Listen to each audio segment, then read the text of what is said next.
Hi friends, പത്രമാറ്റിന്റെ ഇനി വരാൻ പോകുന്ന ഒരു അടിപൊളി വിശേഷത്തിലേക്ക് എല്ലാവർക്കും സ്വാഗതം. അങ്ങനെ നമ്മുടെ ദേവയാനി നയനയുടെ നന്മയെല്ലാം തിരിച്ചറിഞ്ഞ് സ്വന്തം മകളെ പോലെ സ്നേഹിച്ചു തുടങ്ങുന്നുണ്ട്. അങ്ങനെ നയനയെ ദേവയാനി തിരിച്ചറിഞ്ഞതിന് ശേഷം ഉണ്ടാകുന്ന നല്ലൊരു അടിപൊളി ഭാഗത്തെക്കുറിച്ചാണ് കേട്ടോ പറയാൻ പോകുന്നത്. അങ്ങനെ കുറച്ച് നാളുകൾക്ക് ശേഷം നയന അനന്തപുരിയിലേക്ക് തിരികെ വരുന്നുണ്ട്.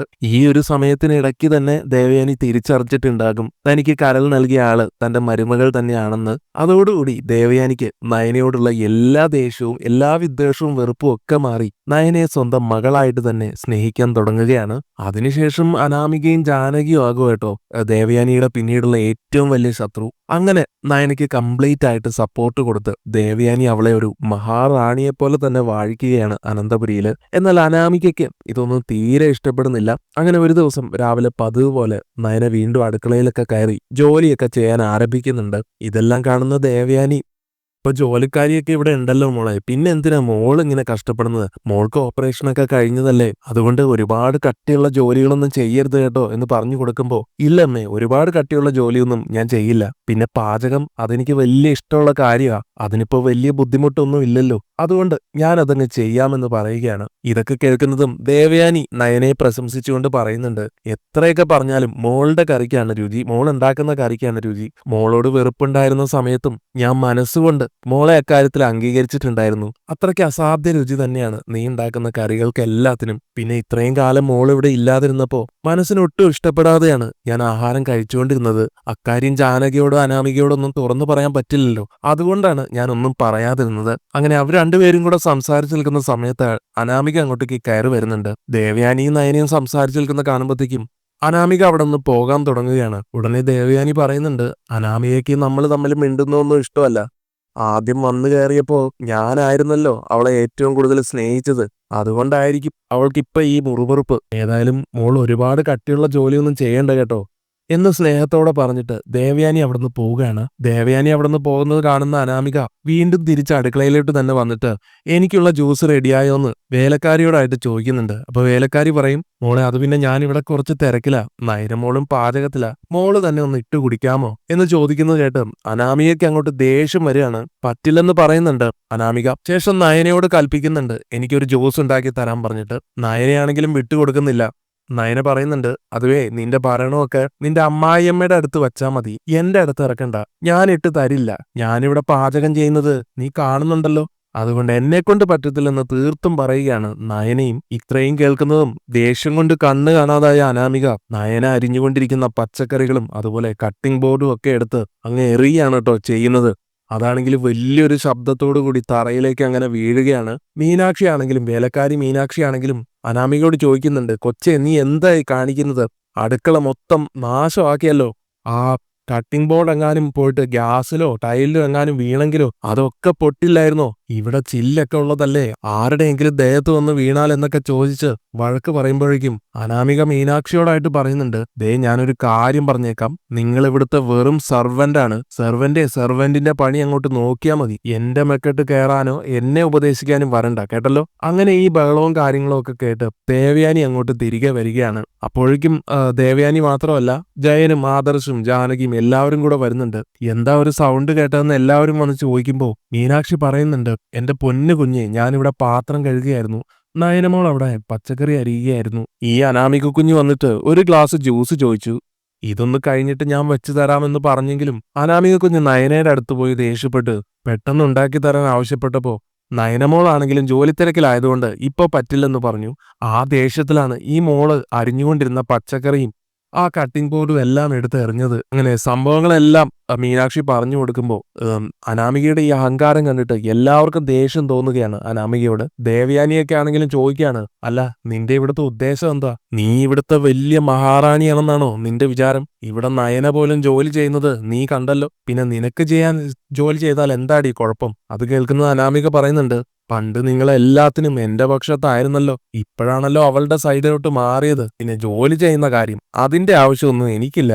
ഇട്ടുമൂടാനുള്ള സ്വർണവും അതുപോലെ സ്വത്തുള്ള കുടുംബത്തിലെയാണ് ഞാൻ. അല്ലാതെ ഇവളെ പോലെ വലിഞ്ഞു കയറി വന്നതൊന്നുമല്ല എന്നിങ്ങനെ അഹങ്കാരത്തോടെ പറയുന്നത് കേട്ട് ദേവയാനി ചുട്ട മറുപടി കൊടുക്കുന്നുണ്ട്. എങ്കിലേ ഇവളുടെ ബാങ്ക് ബാലൻസ് എത്രയാണെന്ന് നിനക്ക് അറിയാമോ? അവളുടെ കയ്യിലുള്ള സ്വർണ്ണം എത്രയുണ്ടെന്ന് നിനക്കറിയൂ? നിന്റെ കയ്യിലുള്ളതിനേക്കാളും ഇരട്ടിയുണ്ടടി അതൊക്കെ. അതെല്ലാം ഞാനും ആദർശും മുത്തശ്ശനും ഒക്കെ ചേർന്ന് അവൾക്ക് കൊടുത്തതാ. അത് കൊടുത്തത് വെറുതെ ഒന്നും കൊടുത്തതല്ല. കമ്പനിക്ക് വേണ്ടി കഷ്ടപ്പെട്ട് ഡിസൈൻ വരച്ചതിന് ഞങ്ങൾ കൊടുത്ത പ്രതിഫലമാ. അതവളുടെ സ്വന്തമാണ്.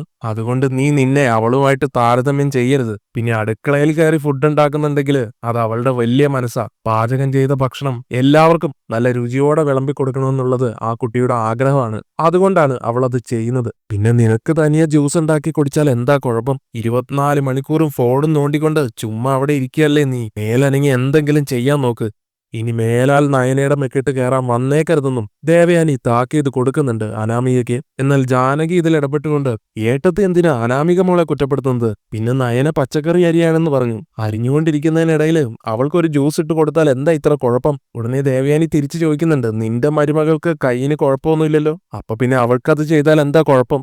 അവളുടെ കൈക്ക് യാതൊരു സ്വാധീനക്കുറവും ഇല്ല. അതുകൊണ്ട് അവൾക്ക് വേണ്ട കാര്യങ്ങളെല്ലാം സ്വന്തമായിട്ട് ചെയ്യാൻ പഠിക്കട്ടെ. പ്രായമായ ആരെങ്കിലുമാണ് ഈ ആവശ്യങ്ങൾ പറയുന്നെങ്കിൽ നയന അത് ചെയ്തു കൊടുക്കും. അല്ലാതെ മറ്റാർക്കും ചെയ്തു കൊടുക്കേണ്ട കാര്യം എന്റെ മരുമകൾക്കില്ല. പിന്നെ ഒരു കാര്യം, ഈ അനാമിക തന്നെ വലിച്ചെറിഞ്ഞ സാധനങ്ങൾ മൊത്തം പറക്കി ഇവിടെ എല്ലാം ക്ലീൻ ചെയ്തിട്ടോണം. അതൊരിക്കലും മീനാക്ഷിയോ നയനയോ ചെയ്യില്ല. ഞാൻ എന്തായാലും ഈ കാര്യങ്ങള് അച്ഛനും അമ്മയോടും കൂടെ പറഞ്ഞിട്ട് വരാം. ബാക്കി കാര്യം അച്ഛൻ തീരുമാനിക്കട്ടെ. അതിനു മുമ്പേ ഇവിടെ ക്ലീൻ ചെയ്തിട്ടിട്ടില്ലെങ്കിൽ അപ്പ കാണാൻ ബാക്കിയെന്നും പറഞ്ഞ് ദേവയാനി അകത്തേക്ക് കയറി പോകുന്നുണ്ട്.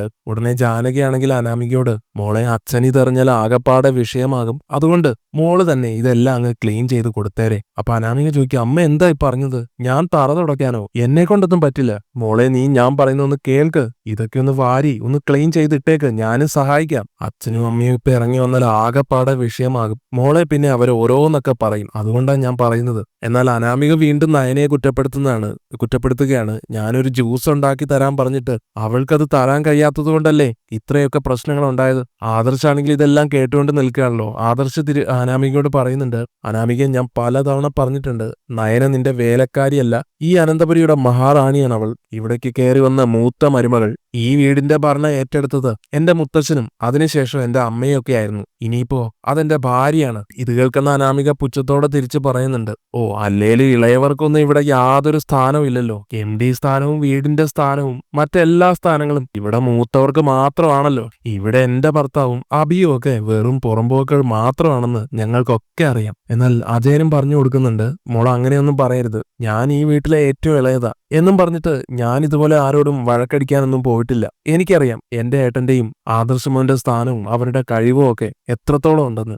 എന്നെയോ എന്റെ ഏട്ടനെയോ ഏൽപ്പിക്കാതെ അച്ഛൻ ആദർശിന് സ്ഥാപനങ്ങളും കാര്യങ്ങളും ഒക്കെ ഏൽപ്പിച്ചിട്ടുണ്ടെങ്കിൽ അവൻ അതിനുള്ള കഴിവുണ്ടെന്ന് വേണം മനസ്സിലാക്കാൻ. ഇവളെയൊന്നും പറഞ്ഞിട്ട് ഒരു കാര്യമില്ല ആദർശെ. ഇവളുടെയൊക്കെ അച്ഛനും അമ്മയും പറഞ്ഞാൽ മതിയല്ലോ, വളർത്തുദോഷം. അല്ലാതെ എന്ത് പറയണമെന്ന് ചോദിച്ചിട്ട് അജയനാണെങ്കിലും ആദർശനെയും കൂട്ടി പോകുന്നുണ്ട്. അങ്ങനെ എല്ലാവരും കൈയൊഴിഞ്ഞെന്ന് മനസ്സിലാക്കുന്ന അനാമിക വേറെ വഴിയില്ലാതെ നിവൃത്തിയില്ലാതെ ആ തറയെല്ലാം തുടച്ച് ക്ലീൻ ആക്കി കൊടുക്കുന്നുണ്ട് കേട്ടോ. അതെല്ലാം ചെയ്യേണ്ടി വന്നതിലുള്ള ദേഷ്യവും കലിപ്പും ഒക്കെ പ്രകടിപ്പിച്ചുകൊണ്ട് അകത്തേക്ക് കയറി പോകുന്നുണ്ട്. പിന്നീട് അനാമിക പോയ ഉടനെ മീനാക്ഷി നയനയ്ക്ക് പറഞ്ഞു കൊടുക്കുന്നുണ്ട്, ഇപ്പൊ പറഞ്ഞ പോലെ മോള് തിരിച്ചു പറയണം. അല്ലാതെ എല്ലാ കാര്യങ്ങൾക്കും വളം വെച്ച് കൊടുക്കാൻ പാടില്ല. എല്ലാവരും പറഞ്ഞത് കേട്ടല്ലോ, ഈ വീട്ടിലെ മൂത്ത മരുമകൾ മോളാ. എല്ലാ അവകാശങ്ങളും മോൾക്ക് തന്നെയാ. അതുകൊണ്ട് മോളിനി അനാമികയുടെ കൽപ്പനകളൊന്നും അനുസരിക്കാൻ പോകരുത്. പിന്നെ മോളുടെ പാചകമൊക്കെ നല്ല ടേസ്റ്റാണ്. അതുകൊണ്ടാണ് ഇവിടെ എല്ലാവരും മോള് തന്നെ പാചകം ചെയ്യാൻ സമ്മതിക്കുന്നത്. അല്ലെങ്കിൽ ആരും സമ്മതിക്കില്ലായിരുന്നു എന്നും മീനാക്ഷി പറയുന്നുണ്ട്. നയനയ്ക്കാണെങ്കിലും മീനാക്ഷിയുടെ ആ വാക്കുകൾ കേൾക്കുമ്പോൾ വളരെ സന്തോഷമാകുന്നുണ്ട്. ഇതുപോലുള്ള കിടലൻ എപ്പിസോഡുകളുടെ വിശേഷങ്ങളുമായിട്ട് കാണണമെങ്കിൽ ഈ വീഡിയോ ലൈക്ക് ചെയ്യാനും അതുപോലെ ചാനൽ ഒന്ന് സബ്സ്ക്രൈബ് ചെയ്യാനും ആരും മറക്കല്ലേ. താങ്ക്